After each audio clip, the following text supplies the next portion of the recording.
నమస్తే welcome to special edition. కూటమి ప్రభుత్వం అమలు చేస్తున్న రెడ్ బుక్ రాజ్యాంగం శ్రీ సత్యసాయి జిల్లాలో పీక్ స్టేజ్ కు చేరింది. ఎన్నికల్లో ఇచ్చిన హామీలను అమలు చేయని చంద్రబాబు సర్కార్ వైఎస్ఆర్ కాంగ్రెస్ పార్టీ శ్రేణులపై నరమేధం కొనసాగిస్తోంది. రాప్తాడు నియోజకవర్గం రామగిరి మండలం పాపిరెడ్డిపల్లిలో బీసీ సామాజిక వర్గానికి చెందిన కురుబ లింగమయ్యను టీడీపీ ఎమ్మెల్యే పరిటాల సునీత బంధువులు దారుణంగా చంపారు. బాధిత కుటుంబాన్ని పరామర్శించేందుకు ఈ నెల 8వ తేదీన మంగళవారం మాజీ ముఖ్యమంత్రి వైఎస్ జగన్మోహన్ రెడ్డి పాపిరెడ్డిపల్లి గ్రామంలో పర్యటించనున్నారు. ఈ పర్యటనను అడ్డుకోవడానికి కుట్రలు పన్నుతోంది కూటమి సర్కార్. ఇదిగో ఇక్కడ కనిపిస్తున్న వ్యక్తి పేరు కురుబ లింగమయ్య. శ్రీ సత్యసాయి జిల్లా రాప్తాడు నియోజకవర్గంలోని రామగిరి మండలం పాపిరెడ్డిపల్లి గ్రామానికి చెందిన లింగమయ్య బీసీ వర్గానికి చెందినవారు. ఈయన వైఎస్ఆర్సీపీ కార్యకర్త. రామగిరి ఎంపీపీ ఎన్నికలలో పాపిరెడ్డిపల్లి గ్రామానికి చెందిన వైఎస్ఆర్సీపీ నేత జయచంద్రారెడ్డి ఇంటిపై టీడీపీ ఎమ్మెల్యే పరిటాల సునీత బంధువులు రాళ్లతో దాడి చేశారు. ఇదేంటని ప్రశ్నించిన కురుబ లింగమయ్యపై కర్రలు రాళ్లతో విచక్షణారహితంగా దాడి చేశారు టీడీపీ నేతలు. తీవ్రంగా గాయపడ్డ కురుబ లింగమయ్య ఆసుపత్రిలో చికిత్స పొందుతూ మృతి చెందారు.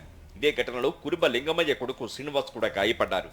టీడీపీ ఎమ్మెల్యే పరిటాల సునీత బంధువులే తన తండ్రిని హత్య చేసినట్లు శ్రీనివాసు చెబుతున్నారు. రామగిరి ఎంపీపీ ఎన్నికల సందర్భంగా ఎమ్మెల్యే పరిటాల సునీత బంధువులు అనుచరులు చట్టాన్ని చేతుల్లోకి తీసుకున్నారు. పాపిరెడ్డిపల్లి గ్రామంలో పదే వైఎస్ఆర్సీపీ నేత జయచంద్రారెడ్డి ఇంటిపై రాళ్లతో దాడులు చేశారు. రామగిరి పోలీసులకు సమాచారం ఇచ్చారు వైఎస్ఆర్సీపీ నేతలు. అయితే రామగిరి పోలీసులు సకాలంలో స్పందించలేదు. దీంతో రెచ్చిపోయిన పరిటాల బంధువులు కురుబ లింగమయ్యను పొట్టన పెట్టుకున్నారు. బాధిత కుటుంబాన్ని పరామర్శించేందుకు వైఎస్ఆర్ కాంగ్రెస్ పార్టీ అధ్యక్షుడు వైఎస్ జగన్మోహన్ రెడ్డి ఈ నెల 8వ తేదీన పాపిరెడ్డిపల్లి గ్రామానికి రానున్నారు. కానీ జగన్ పర్యటన అడ్డుకునేందుకు కూటమి సర్కారు శతవిధాల ప్రయత్నాలు చేస్తూ కుట్రలు పన్నుతోంది. వైఎస్ జగన్మోహన్ రెడ్డి పర్యటనపై పోలీసులు ఆంక్షలు విధించారు. చెన్నై కొత్తపల్లిలో హెలీప్యాడ్ ఏర్పాటుకు అనుమతి నిరాకరించారు పోలీసులు. కుంటిమద్ది పాపిరెడ్డిపల్లి వద్ద మాత్రమే హెలీప్యాడ్కు అనుమతినిచ్చారు. వైఎస్ఆర్సీపీ శ్రేణులు పెద్ద సంఖ్యలో రావద్దని పోలీసులు హెచ్చరికలు జారీ చేశారు. ఎక్కడికక్కడ అడ్డుకునేందుకు పోలీసులు కుట్రలు చేస్తున్నారు. కూటమి సర్కారు అధికారంలోకి వచ్చిన తర్వాత అంబేద్కర్ రాజ్యాంగాన్ని పక్కన పెట్టిన ముఖ్యమంత్రి చంద్రబాబు నాయుడు నారా లోకేష్ సృష్టించిన రెడ్ బుక్ రాజ్యాంగాన్ని అమలు చేస్తున్నారు. అందులో భాగంగానే రాష్ట్ర వ్యాప్తంగా వైఎస్ఆర్సీపీ నేతలు కార్యకర్తలపై దాడులు దౌర్జన్యాలు జరుగుతున్నాయి. అక్రమ కేసులు నమోదవుతున్నాయి. ఇక అనంతపురం జిల్లా విషయానికి వస్తే గడిచిన 10 మాసాల వ్యవధిలో హిందూపురం నియోజకవర్గంలో వైఎస్ఆర్సీపీ కార్యకర్త సతీష్ దారుణ హత్యకు గురయ్యాడు. సింగనమల నియోజకవర్గంలోని పుట్లూరు మండలం కోమటికుంటలో వైఎస్ఆర్సీపీ కార్యకర్త ఎరికలయ్య హత్యకు గురయ్యారు. అనంతపురం జిల్లాలో గత 3 దశాబ్దాలుగా పరిటాల కుటుంబం సాగిస్తున్న రక్త చరిత్ర ఇప్పుడు తీవ్ర చర్చనీయాంశంగా మారింది. టీడీపీ నేత మాజీ మంత్రి పరిటాల రవీంద్రకు ఫ్యాక్షన్ బ్యాక్గ్రౌండ్ ఉంది. 1994 నుంచి 2004 వరకు వందలాది మందిని రీఆర్గనైజింగ్ కమిటీ అనే ప్రైవేటు సైన్యం ద్వారా చంపేశారన్న ఆరోపణలు పరిటాల రవీంద్రపై ఉన్నాయి. పరిటాల రవీంద్ర మరణం తర్వాత ఆయన మొదలుపెట్టిన హింసా రాజకీయాలను ఆయన సతీమణి పరిటాల సునీత, కొడుకు పరిటాల శ్రీరామ్ కొనసాగిస్తున్నారన్న విమర్శలు ఉన్నాయి.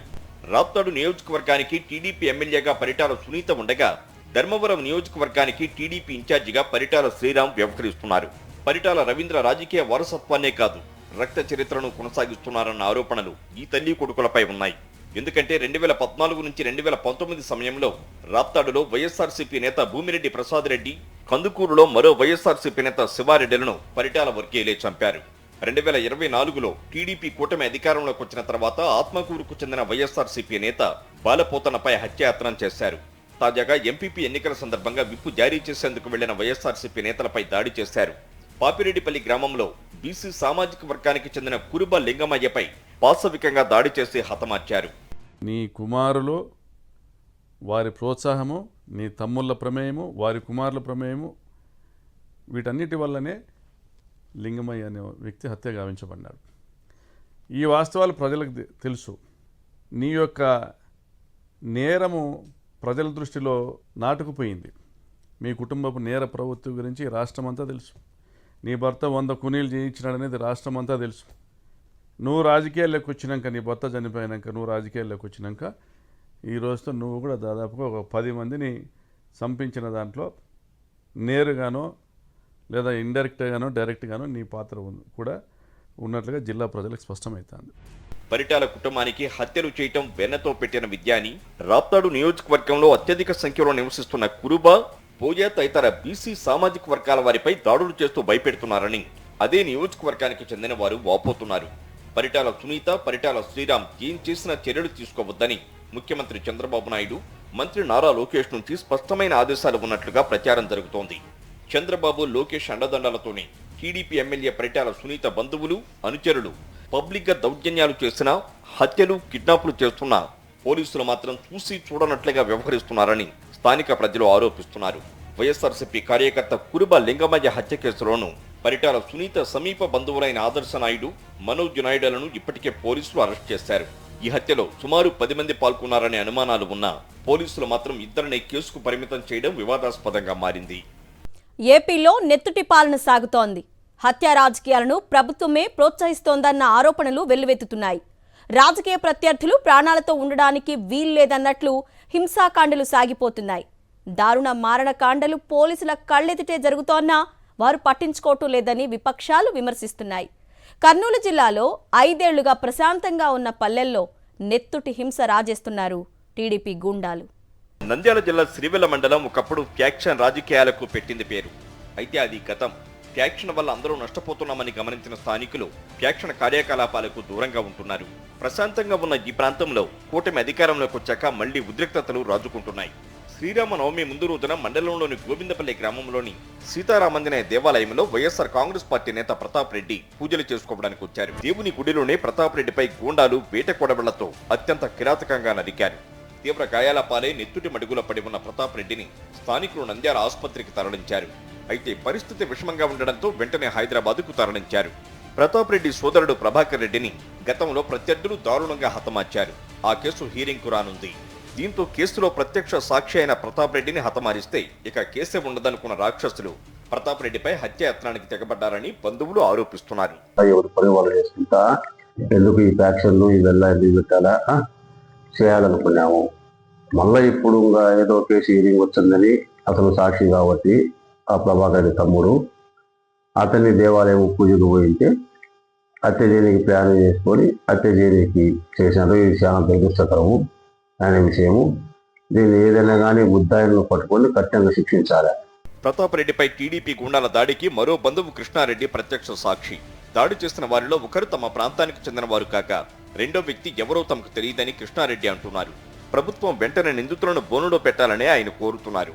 శ్రీరామనవమి సందర్భంగా గుళ్ళో పూజా కైంకర్యాల కోసము నన్ను పిలిచి పూజారులు ఉత్సవ విగ్రహాలు తోమించుకోవడం కానీ అలంకరణ చేయించుకోవడం కానీ నా చేత చేస్తుంటారు కాబట్టి ఆ నమ్మకంతో నన్ను పిలిచినారు. వచ్చి ఆ పనిచేసే క్రమములో ఆ హత్య జరిగింది. ఒకళ్ళు మా ఉండురతనే, ఒకళ్ళు అన్నోన్ వ్యక్తి, కొత్త వ్యక్తి, ఎవరో మాకు తెలియదు.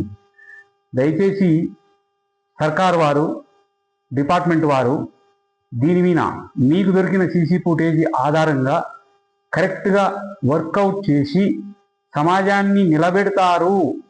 కూటమి ముఖ్యమంత్రి చంద్రబాబు నాయుడేమో ఒక పక్క రాజకీయ కక్ష సాధింపులు కరెక్ట్ కాదు అంటూ, ఇది తమ విధానం కాదంటూ నీతి కథలు చెబుతుంటారని, మరోవైపు రాజకీయ ప్రత్యర్థులపై హత్య రాజకీయాలు జరుగుతూ ఉంటే ఎలాంటి చర్యలు తీసుకోవడం లేదని వైఎస్ఆర్ కాంగ్రెస్ నేతలు ఆరోపిస్తున్నారు.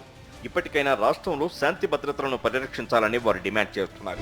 ఏపీలో కూటమి ప్రభుత్వం అధికారంలోకి వచ్చి రావడమే ఆయుధాలతో, కక్షలు, కార్పణ్యాలతో వచ్చింది. ప్రమాణ స్వీకారం చేసిన తర్వాత ఎన్నికల హామీలు అమలు చేస్తారనుకుంటే నెత్తుటి హింస రాజేసింది.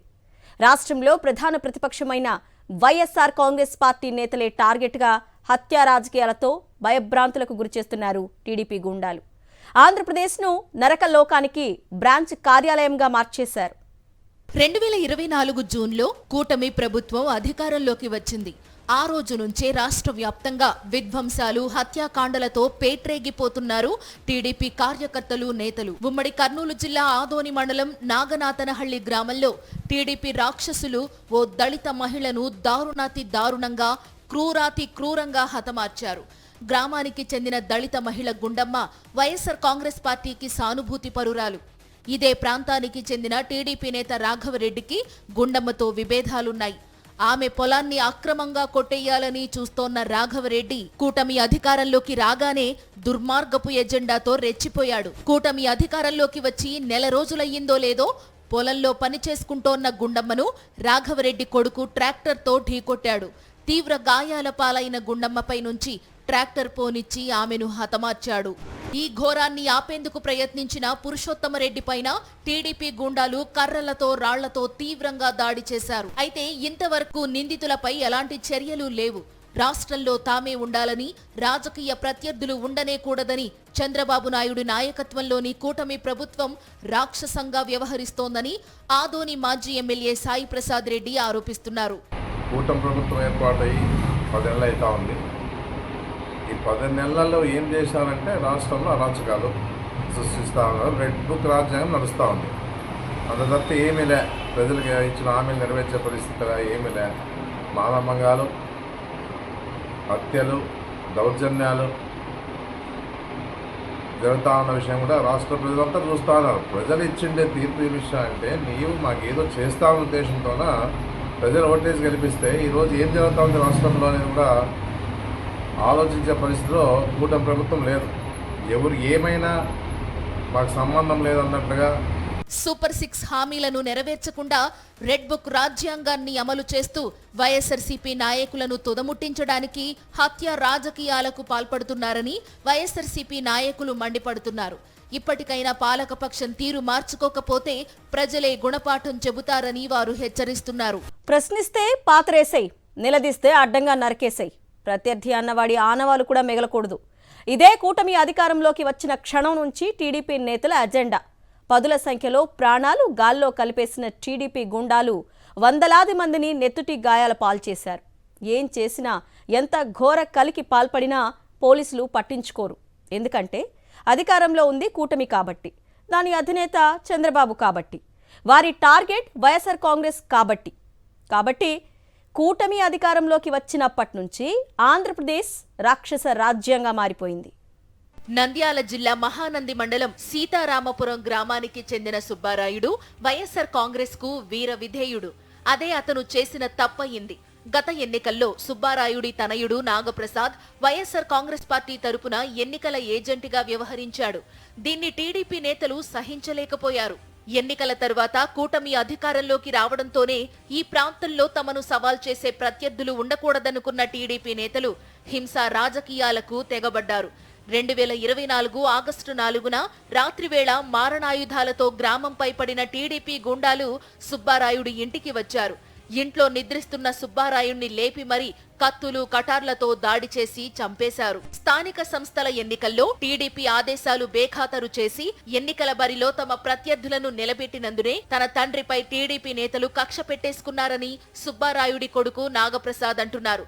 ఎన్నికల తరువాత అంతా సర్దుకుంటుందిలే అని తాము అనుకున్నామని, కానీ టీడీపీ రాక్షసులు క్రూరంగా తన తండ్రిని చంపేశారని నాగప్రసాద్ అంటున్నారు. నేను కూడా ఏజెంట్గా కూర్చున్నా వైఎస్ఆర్సీపీ తరఫున. నా ముందర ఈడు ఏజెంట్గా కూర్చుంటాడా, ఇలా చంపేది అని మమ్మల్ని అప్పుడప్పుడు బెదిరించినా ఏమోలే మనం ఎలక్షన్లు అయిపోయినాయని పట్టించుకోకున్నా. ఆ రోజు రాత్రి నిద్ర 4వ తేదీ 12 గంటలప్పుడు అర్ధరాత్రి 30 మంది కట్టెలు, కత్తులు, బుడ్డారెడ్డి శ్రీనివాసరెడ్డి, ప్రభాకర్ రెడ్డి, బుడ్డారెడ్డి నాగశేఖర్ రెడ్డి, లక్ష్మీరెడ్డి, ఇట్లా 30 మంది ఇంటి మీద పడి కట్టెలు, కత్తులతో అతి దారుణంగా కళ్ళ ముందర చూస్తున్నాము. అడ్డం పోతే మిమ్మల్ని కూడా చంపుతాను, వెనకబడి పడితే మేము కూడా పరారైనాం. మేము దొరికితే మమ్మల్ని కూడా చంపేవాడు. కానీ మా నాయన 80 ఏళ్ళ వృద్ధుడు, ఆయనను చంపితే ఏమొస్తుంది? ఆయన ఎవరికి హాని చేసిన వ్యక్తి కాదు ఈ గ్రామంలో. అటువంటి వ్యక్తిని అతి దారుణంగా చంపినారు. కూటమి అధికారంలోకి వచ్చిన తరువాత టీడీపీ నేతలు, కార్యకర్తలు చేస్తోన్నది ఈ నెత్తుటి హింసే. ఎన్నికల హామీల అమలు గురించి మాట్లాడడం లేదు. ప్రజా సమస్యల గురించి నోరు మెదపడం లేదు. సంక్షేమాన్ని గాలికి వదిలేశారు. హింసతోనే తమ ఆధిపత్యం కొనసాగుతుందన్నట్లు టీడీపీ వ్యవహరిస్తోంది. దీనికి ప్రజలే బుద్ధి చెబుతారని వైఎస్ఆర్ కాంగ్రెస్ హెచ్చరిస్తోంది.